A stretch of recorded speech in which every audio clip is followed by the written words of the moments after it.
मौजूदा वक्त में चीन आर्थिक तौर पर ही नहीं, सैन्य ताकत में भी अमेरिका से कम नहीं है। कई मामलों में अमेरिका से घातक हथियार चीन के पास हैं, लेकिन युद्ध हथियारों से नहीं, हौसले से लड़ा जाता है। जिस मुल्क ने 5 दशक में कोई जंग न लड़ी हो, वो अमेरिका जैसे ताकतवर देश से भिड़ने का हौसला कहां से लाएगा? क्योंकि इस बार चीन की गीदड़ भभकियां काम नहीं आने वाली हैं। लेकिन सवाल यह है कि वाकई अगर चीन ताइवान पर कब्जा करने की कोशिश करता है तो अमेरिका क्या करेगा? सवाल यह भी है कि दुनिया के 197 देशों में से सिर्फ अमेरिका ही ताइवान की पहरेदारी में क्यों तैनात है? यह स्पेशल रिपोर्ट देखें।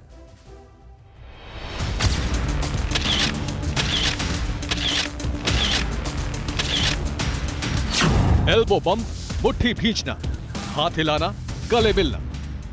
पिछले 24 घंटे से बीजिंग के तानाशाह इन्हीं तस्वीरों को लगातार रिवाइंड कर देख रहे हैं, क्योंकि नैन्सी पेलोसी ने ताइवान पहुंचकर जैसी बॉडी लैंग्वेज दिखाई है, उससे साफ है कि अमेरिका ने चीन से दो हाथ करने का मन बना लिया है।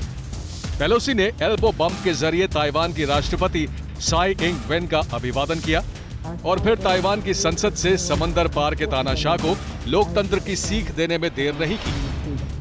चीन और लोकतंत्र, माओ के मुल्क के बारे में ऐसी बातें बेमानी है। चीन बंदूक और बारूद की भाषा समझता है, इसीलिए नैन्सी के रुखसत होते ही ताइवान ने ड्रैगन के विनाश के लिए अपने हथियारों को धार देना शुरू कर दिया।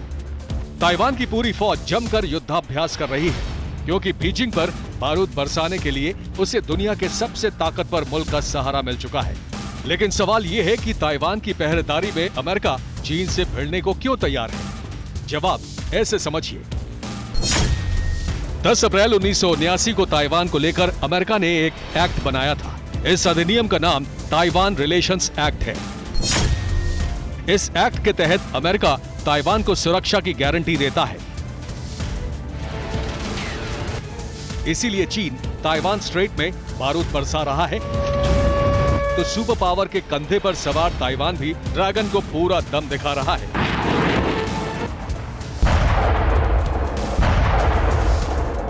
वैसे ताइवान पर कब्जे को लेकर अब तक इसे सिर्फ चीन की गीदड़ भभकी समझी जा रही थी, लेकिन इस बार मसला सीरियस हो चुका है।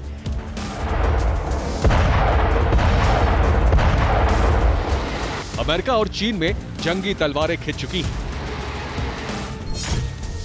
इसीलिए दोनों मुल्कों की ताकत को जानना भी जरूरी है। सबसे पहले रैंक की बात करें तो अमेरिका पहले नंबर पर है, जबकि चीन तीसरे नंबर पर। सैनिकों की बात करें तो अमेरिका के पास 14 लाख सैनिक हैं, जबकि चीन के पास 21,83,000 सैनिक हैं। यानी यहां पर चीन अमेरिका से आगे है। अमेरिका के पास कॉम्बैट एयरक्राफ्ट 2085 और चीन के पास इसकी संख्या 1232 है। अमेरिका के पास अटैक हेलीकॉप्टर 967, जबकि चीन के पास 281 अटैक हेलीकॉप्टर। अमेरिका के पास 6,289 टैंक हैं, जबकि चीन के पास 3,500। अमेरिका के पास 715 युद्धपोत हैं, जबकि चीन के पास 371 जंगी जहाज हैं।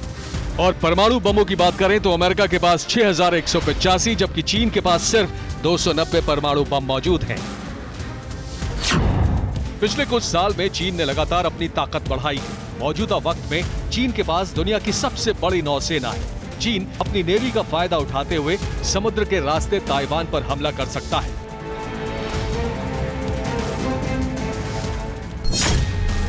चीन की नेवी के पास 360 कॉम्बैट शिप है, अमेरिका के पास 300 से भी कम है। चीन के पास एडवांस मर्चेंट फ्लीट और कोस्ट गार्ड भी हैं। चाइनीज नेवी के पास ऐसी बोट्स भी हैं जिनमें सैकड़ों सैनिकों के साथ ही टैंक्स, गन, मिसाइलें, रॉकेट लॉन्चर्स तक ले जाए जा सकते हैं। चीन के पास एम्फीबियस हथियारों का भी बड़ा जखीरा है। एम्फीबियस टैंक उन्हें कहा जाता है जो जमीन के साथ ही पानी में भी उतनी ही रफ्तार से आगे बढ़ सकते हैं। बावजूद इसके ताइवान तक पहुंचने के लिए चीन के पास लिमिटेड ऑप्शन है। इसकी वजह जानिए। ताइवान चारों तरफ से समंदर से घिरा हुआ देश है, जिसके एक छोर पर ऊंची सीधी चट्टानें हैं, तो उत्तरी इलाका घने जंगलों से भरा है। इतना ही नहीं, ताइवान का ज्यादातर कोस्टल इलाका दलदली जमीन वाला है, जिस पर भारी भरकम टैंकों का चलना मुमकिन नहीं है। ताइवान के समुद्री किनारों पर तेज हवाओं का दौर चलता रहता है, जिसमें चीन की सेना के लिए संभल पाना आसान नहीं होगा।